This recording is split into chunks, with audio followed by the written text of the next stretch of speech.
Well, at about the age of 37, I found myself 80 pounds overweight. I was 210 pounds at 5'3". And I started finding myself in a health crisis. So I was having pre-diabetic markers. I ended up in the hospital a couple of times. I had to go to cardiologists. I had ovarian cysts. I had a heart murmur. I had all kinds of things. I had extreme anxiety. What I was doing was I was using food just like any other substance, the same way I was using alcohol. If you were ever in a toxic relationship, you know how messed up your entire body and nervous system can be when you get out. That's why getting out is just the first step to truly being free. Join me each week as we talk about various holistic wellness solutions to restore your well-being, build a healthy and thriving life, and form new healthy relationships after getting away from someone that never deserved you in the first place. Come on, my beautiful flock. Y'all rise up like the empowered phoenix you are and show the world your colors.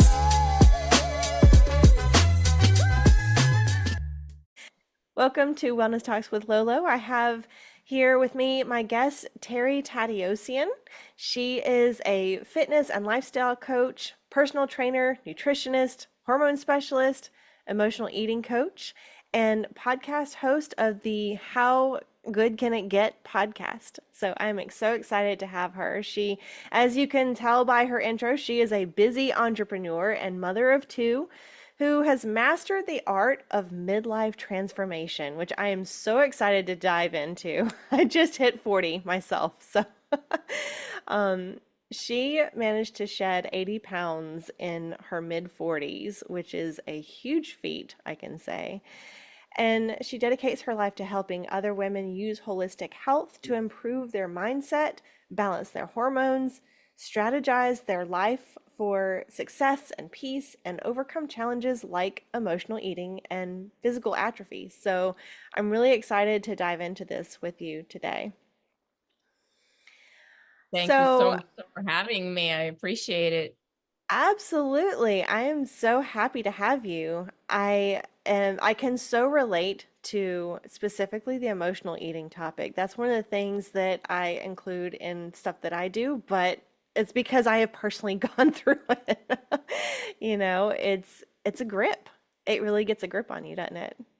Absolutely. And it's a very insidious type of behavior that a lot of us don't realize that we're participating and engaging in because it's so accepted. It's so socially accepted. And Um, so it has to be self-diagnosed most of the time.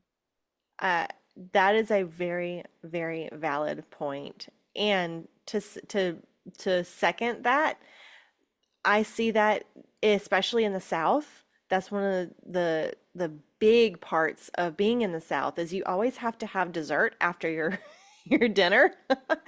And if it's not, it's like, oh, well, are you too good for that?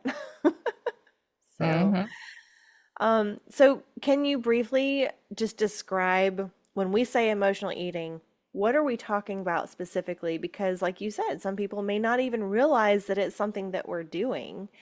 So how would you describe it?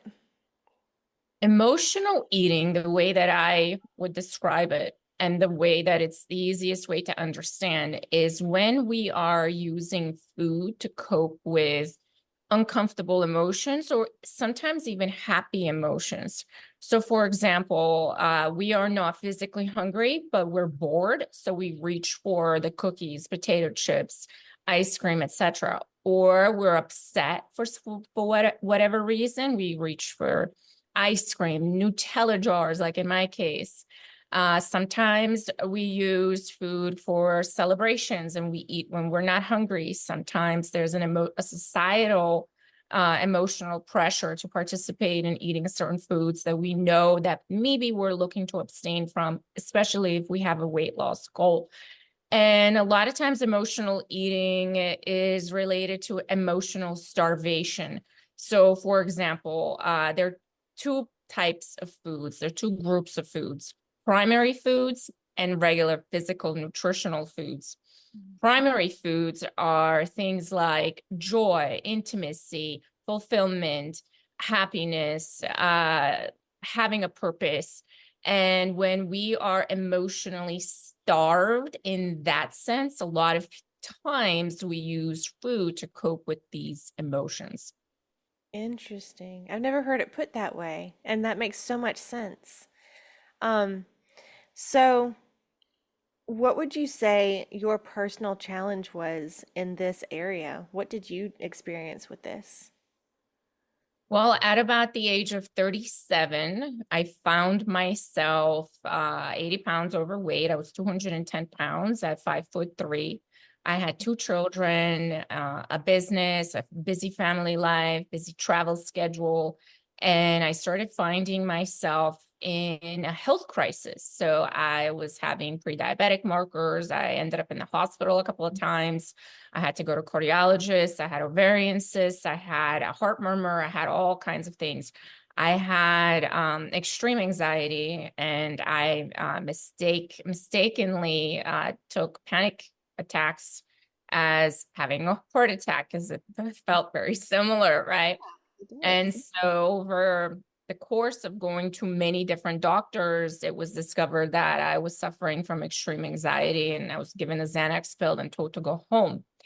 And I was not happy with that result. I did not feel that I need to be on Xanax or Prozac for the rest of my life in order to lose weight or to feel normal. And so I went on this path of talking to integrative doctors, holistic doctors, fitness and nutrition coaches, and figured out that I need to lose weight. That was basically the solution to all the different ailments I was having. Perimenopause, joint pain, panic attacks, anxiety attacks, depression. I was starting to dive into alcoholism as well. So I was abusing a lot of substances in that period of my life. Now, the question was why, right? Eventually, what was discovered in the process of trying to lose weight was that I had an eating disorder. And that eating disorder I had never heard of before. The only eating disorders I had ever heard of were anorexia and bulimia, and they're on opposite sides of the spectrum. And from my limited perspective at that time, 10 years ago, I did not understand or observe any behavior pattern that was abnormal for me, right? Yeah. And eventually it was discovered that I indeed did have an eating disorder, and it was called emotional eating. What I was doing was I was using food just like any other substance, the same way I was using alcohol, the same way I was using other means of coping with my state of being, whatever that was at the moment. Yeah, exactly. That's a good point because that was one of the things that I kind of wanted to ask you about is just the very concept of food being something other than just food for us. Sometimes, I mean that is the basis of what emotional eating is, right? We're turning to it as a drug, right? And that's what you were doing. Um, A how food did you addiction. see? Yeah, so how so we were overweight, right? And you had the anxiety attacks. How did you see that this eating disorder of emotional eating, how was it all, were there other ways that it was affecting your life? Did you see that this was interfering in you accomplishing things or maybe your relationships or anything? Was any of that present? So here's the thing about overeating and binging. It's a secret killer. Mm-hmm. It's a quiet killer. Mm-hmm. No one really knows, and it's very easy to pass inspection, Mm. right? So if you compare alcohol abuse, nicotine abuse, drug abuse, other types of substance abuses, a lot of times your friends and family are going to get a sense that something's wrong. Someone's is going to say something to you. Your behavior may become more erratic. If you're an alcoholic, there's clear signs that something is not going right. With food addiction, you wear your addiction on your body.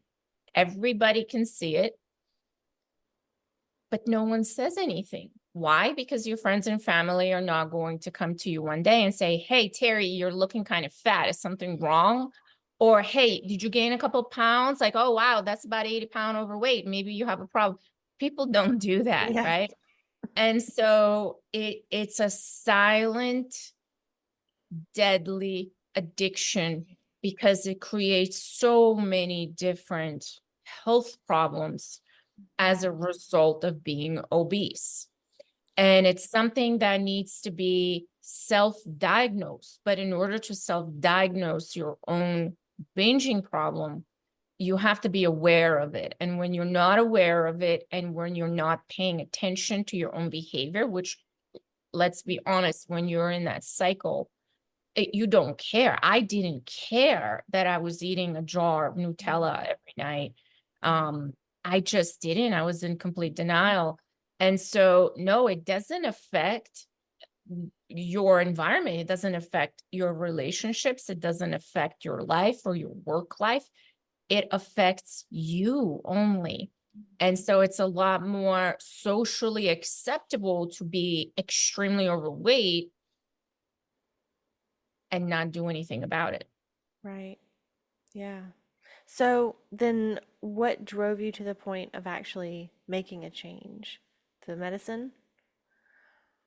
Well, it was the fact that I was having all kinds of joint pains. I ended up in ER twice. I had all kinds of health markers going in the wrong direction at 37. So I was starting to be pre-diabetic. I had dizziness just sitting around doing nothing. I would just get that dizzy, low blood sugar feeling. If anybody's ever experienced that, you know what I'm talking about. I would get nauseous. I had extreme binges every now and then, and I could not lose weight. So over the course of 10 years, I probably tried every diet out there. You name it, I've tried it. Mhm. And I noticed that right before I started a diet and a few months after the diet was over, I gained the most amount of weight. So, in other words, during the diet period, I willpowered my way, I white knuckled my way into losing weight. And as soon as the diet was over, the binging came Yeah. back.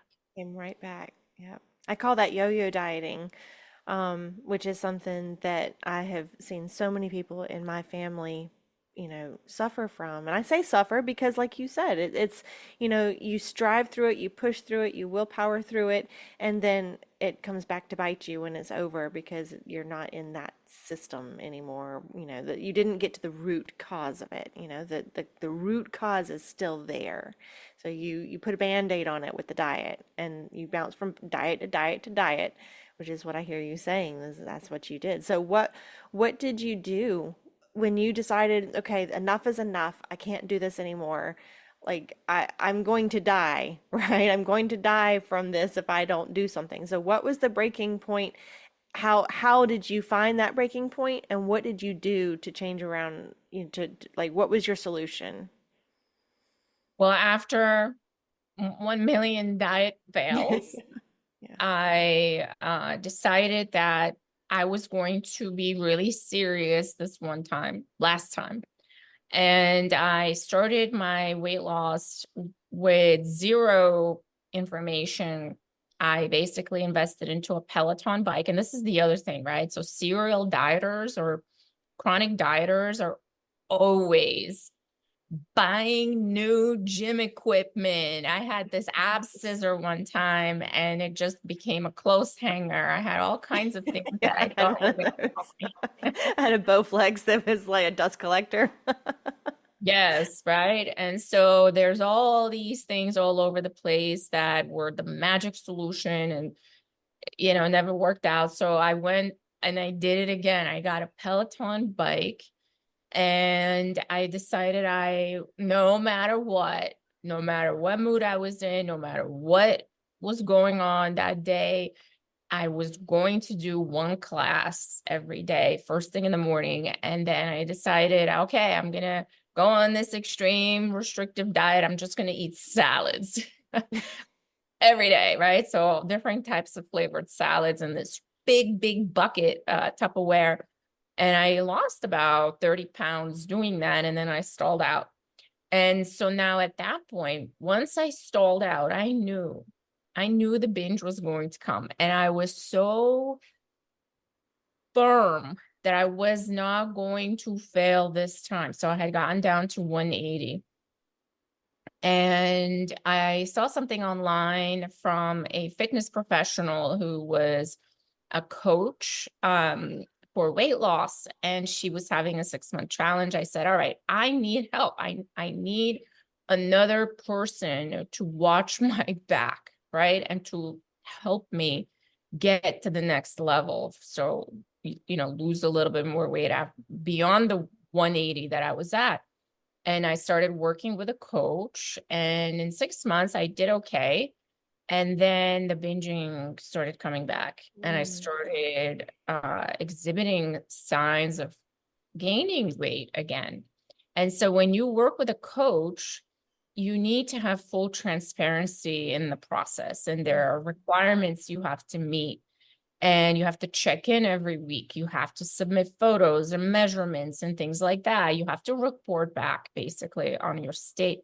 And I started hiding, and I started gaining weight, and I wouldn't participate. And so she caught on that, something was going on. And eventually I was told point blank, hey, you have an eating disorder. And so that's when I, of course, was shocked, and I resisted. And I said, there's no way I have an eating disorder. I'm not a bulimic. I'm not anorexic. That's crazy. But the thought was incepted in my mind. So now I had gotten down to 150 in weight. And I said, there's no way I have an eating disorder, blah, blah, blah. But then I began to notice the pattern. So now I had gained awareness that maybe there's an issue. Someone finally told me what is wrong, right? And I started noticing that whenever I felt sad, stressed, anxious, overwhelmed, bored, tired, I would reach for Nutella, chips, ice cream, cookies, brownies, chocolate fudge, anything. I had a sweet tooth. Anything that would give me A a boost. kick. Yep. Need that boost. I used to say chocolate cheeseburgers and milkshakes. Those were my that's my crux. Yep. So what did you do? Well, at first, nothing. I didn't know what to do. And I was just kind of shocked that I was seeing it. I was like, oh, whoa, okay. Well, that happened. And I started writing things down and really, really trying to be as painfully and radically That's honest hard. with myself. And I did. I said, wow, and yeah, you do have this problem. You definitely do have this problem, because it's not that you can't lose weight. You absolutely can. And I was talking to myself. You can lose weight. You can actually lose weight pretty easily. It's Yeah. not that difficult.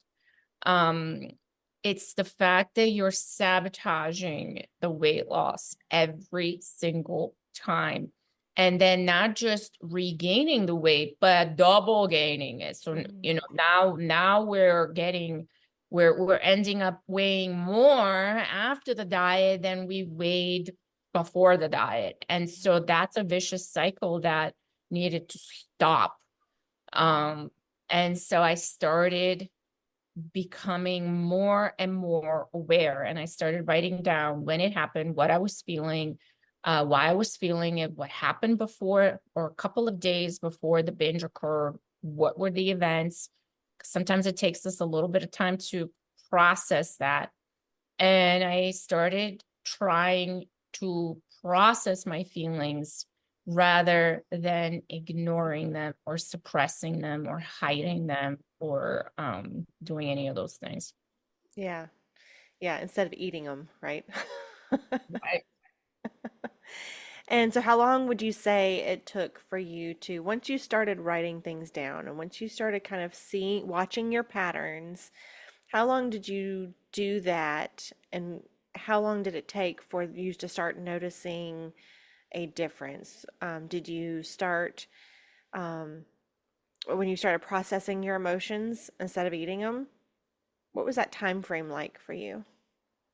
Well, it's a never-ending process. Mm. And so it takes a long time to develop this habit, Mhm. right? It took me Yeah. 42 years to develop that habit. Yeah. It wasn't going to happen overnight, and it's not a light switch. Our minds are not a light switch. You can't just flip things on and off. You have to develop a new way of thinking. Yes. And in order to do that, it takes time, and you have to give yourself the grace to do so without rushing through it, without judgment, without feeling shame if you ever flop, which will happen, Yep. and just pick yourself back up and do the next best thing, start all over again immediately. Yeah. And it took, I would say, about a year to observe, be aware, and to recover quicker after a binge. So a lot of times we lose time by how long it takes us to recover from the binge. Mm. Because think about it, we feel, let's say, I'll give you an example. So we feel lonely, and oh, the ice cream makes us feel better, and we feel better while we're eating it, and we're so happy.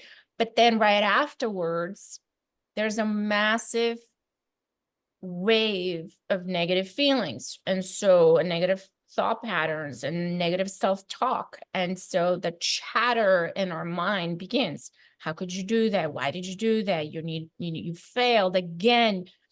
Shame on you. You're never going to succeed, blah, blah, blah, blah, blah. Mm. And then that continues for days. So now we're completely off our path for at least another day, if not more. Sometimes it takes weeks to recover from a binge because of the negative self-talk that's continuing in our minds that we failed again. And Yeah. so the recovery period got shorter and shorter for me. That's awesome. Um, I love that you said that about just tuning into the just the mindset of it and just giving yourself the grace. And that's a such a huge piece. We talk a lot about self-love on this podcast, self-love, and that is such a huge piece that, you had to develop is that self-grace, that for self-forgiveness, that self-compassion. And did you find that when you started giving yourself that, did it become easier? Or did you see what I'm like as far as like the resistance of in your bounce back in your resilience? Did you find more resilience when you were giving yourself that love? There was definitely more emotional resilience, but it actually manifested itself in other parts of my life. And Okay. so when an event would occur that would have sent me into a binge, I had better emotional resilience to handle that event so that I didn't actually go into a binge. And my version of self-love might actually be a lot different from what other people consider self-love. Okay. The way that I describe it is when a negative thought pattern would pop up, and they were very similar. My version of self-love was I would talk to it with love. So it was a negative Mm. tone. It said negative things. It beat me up. And I started playing with it. I started experimenting with it. And so I would have these conversations and these dialogues in my own head. Like it would say, I would say something to myself, and then I would answer myself, and I would say, like, well, why do you feel that way? Like, talk to me, explain to me, why do you feel this way? Let's discuss, let's analyze the Yeah. situation. And so it became a little game where the negative thought would pop up. I had names for them because they had a personality. And I would sit there and I would have a conversation in my own mind about, yeah, I agree. You're right. We did have this thing and it did happen. And it's okay though. I got this. I know what to do. I'm going to get us out of it. Let me take care of I you. love that. And eventually all those thoughts, they started to trust me. I Hmm. became the boss. That is really cool. That's really cool. Yes, because telling them to shut up wasn't working for years. You had to coach them. I had to accept them, really. I had to hear what it was that they were saying because they had valid points. It's a good way to say it. And suppressing them, Mm. those were the things that were actually causing a lot of the binges because I was suppressing them. I Yes. didn't want to hear, hey, you know, you're getting dizzy just sitting around. Hey, this is not good. You're not feeling good. Mhm. You're going to kill yourself. I didn't want to hear these things. And I would be like, just shut up, shut up, shut up, shut up. And the more I did that, the worse things got. So Yeah. I took a different approach. Yeah. I always liken suppression to being like a pressure cooker. It doesn't go away, it just gets bigger. The more you suppress, the more you suppress, it just makes the problem bigger and stronger. And then one day it explodes. And with emotional eating, that could look like any number of physical ailments, up to, like you said, even death if you keep suppressing, because food is so physically powerful for our bodies. Um, so you help others with this now. Is that right? Yes, it was such a cathartic time in my life. And it completely changed me Yeah. back to who I used to be. Mm. So there was a period of time when I lost myself Hmm. and I didn't feel right energetically, emotionally, spiritually, and physically. Everything was going in the wrong direction. And through this process, through this gateway of losing weight, working out, and learning about nutrition, it changed my entire being, right? And so energetically, became healthier. I healed whatever was going on. Physically, I felt fantastic. I mean, stronger than I've ever been. I had more stamina and everything. My mind was a lot sharper and everything just fell into the right place. I could give back to people in a way that meant something, whereas before I couldn't. I had no energy. I was in a miserable place. I didn't even want to be around anybody. So it was a 180-degree turn, and it was such a monumental experience for me that I became obsessed. And I'm like, this is what I want to do for people. I want to help people feel this way. And so I changed course and I am very happy with that decision. Yes, I've read some of your content and followed your podcast, and you have a retreat center. Is that right? Tell us about kind of how you implement helping others. What is it? Is it the House of Rose? Is that all you do, or tell us about kind of your structure and your system and how you reach others and what you do for them. Absolutely. So I have a community of women who are interested in coaching, specifically on how to implement all of these modalities into their lifestyle. And that includes training, nutrition, mindset, and connection. That's a really big part of emotional starvation, right? So we want to have connections that are meaningful, and fulfilling.